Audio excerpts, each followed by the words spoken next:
So when you pull up to Epiphany School, you're going to see how beautiful it is. We've got religious art, we have beautiful green trees, a wonderful playground that the kids call a park because it truly is a beautiful place to be. But what you truly see when you come to Epiphany is it's a sense of family. It's why I never left. Our students become friends, not just for the year they're together in the room. They take it into life. They're in each other's weddings, and it becomes more than just a classroom thing, but a lifetime of friendship and people who want to be together. I love it. It's the teachers are awesome, the priests are awesome, all of my classmates are so nice. Yeah, I do. I love teaching at Epiphany. This is where I send all 4 of my kids, and the families are what make it really special. I'm teaching right now a little boy who I taught his mom. To get to see my kids grow up, and I feel so proud of them, and now their kids are here. It's just such a wonderful thing to be part of these families' lives. I love Epiphany Catholic School because of the faith and how kind other people are to you. And as I got older, I figured out that not every school gets this level of faith and kindness. So it really is cool to see as they go throughout their time here, the way that they grow. And that's through their classes, it's through going to Mass every week, it's through spiritual activities that we do every month. Sometimes they go to the church for adoration, sometimes we go over to pray different litanies, they go over for confession. And at Epiphany, they have access to that. And many of them, as we discuss the faith and as we talk about these different things, I'm impressed with the relationship they have with God. As part of their confirmation preparation, our 8th grade students have chosen a confirmation saint. Throughout the course of their years at Epiphany, the students have learned about many different saints, so that by the time they're in 8th grade, hopefully they're able to choose someone who really means something to them, whose faith journey stands out to them. One of our students has chosen Saint Therese of Lisieux as their saint because they're inspired by her little way. Unlike some of the other saints who we think of as these great big giants who did amazing things, Saint Therese simply said, I'm going to say yes to Jesus in all of the little ways that my day is asking me to. And that resonated with this student. And so she chose Saint Therese of Lisieux because she thinks, hey, that's a way that I too can follow Jesus. I'm preparing for confirmation and I chose Saint Sebastian because he's the patron saint of athletes, and he was very determined, had endurance, stamina, and was a very good leader too, courage. And I want to be someone like that one day. Catechesis of the Good Shepherd starts with our preschool students, and they spend an hour a week coming in to really learn about God in a very deep way. It's Montessori-based, where they come in and have a presentation, and then they're able to work with materials that are their size. CGS is something that I am so grateful we have at our school.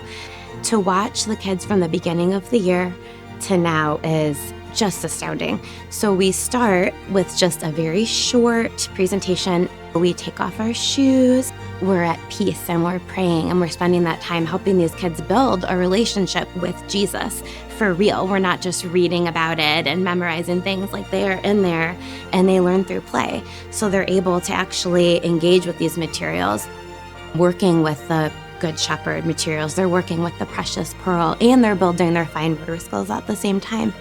To be there with them, it deepens my faith every time. I'm amazed at how much I feel like I'm learning just by watching them engage with the materials. It's such a blessing at our school.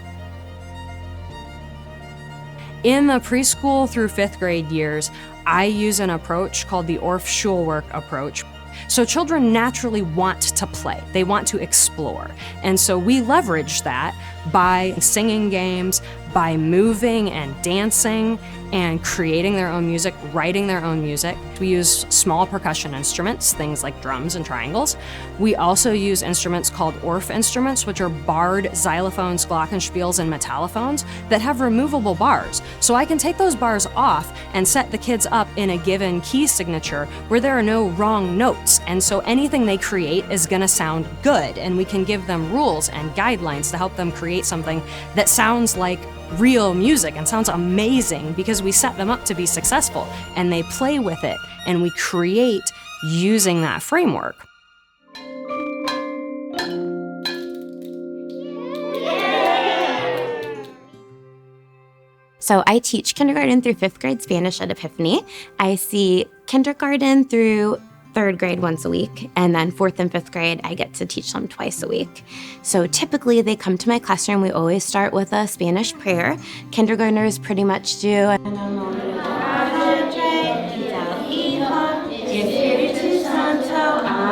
And then once they hit 2nd grade, we learn the Ave Maria, the Hail Mary. So they say that every morning, and then we continue adding prayers.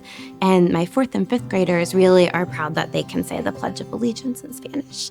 And my goal every day is I want them to hear Spanish and speak Spanish, and then also use their bodies while they're doing Spanish, because that's how we learn. 3rd grade is putting on a play for the kindergarten and 1st graders. It's Oso pardo que ves ahí, which is brown bear, what do you see? Un oveja negra que le mira a mí. Oveja negra, que ves ahí. I was just telling my 3rd graders, do you remember when you were in kindergarten and you only knew a couple color words in Spanish, and now you are doing a play in Spanish? Are you so proud? And they're like, yeah, this is cool. So it's pretty awesome to see their growth.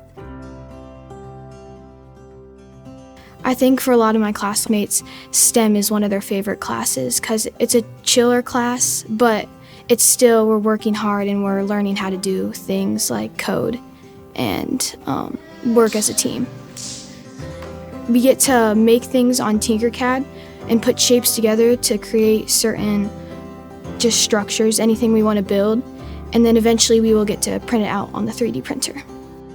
My teachers, they've really been patient, when I screw up or get things wrong or I need a little bit of an extension on building something.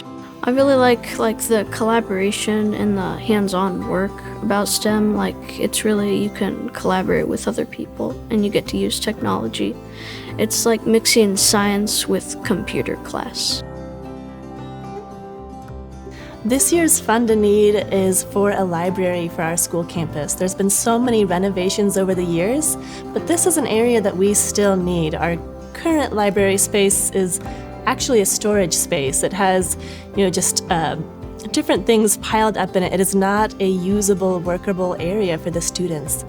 And that's so important for their education, to be able to have a space to come, to find books, to read for both enjoyment and for their academic purposes. So we ask you this year to fund this need for our students to have a place to come to have a library of their own.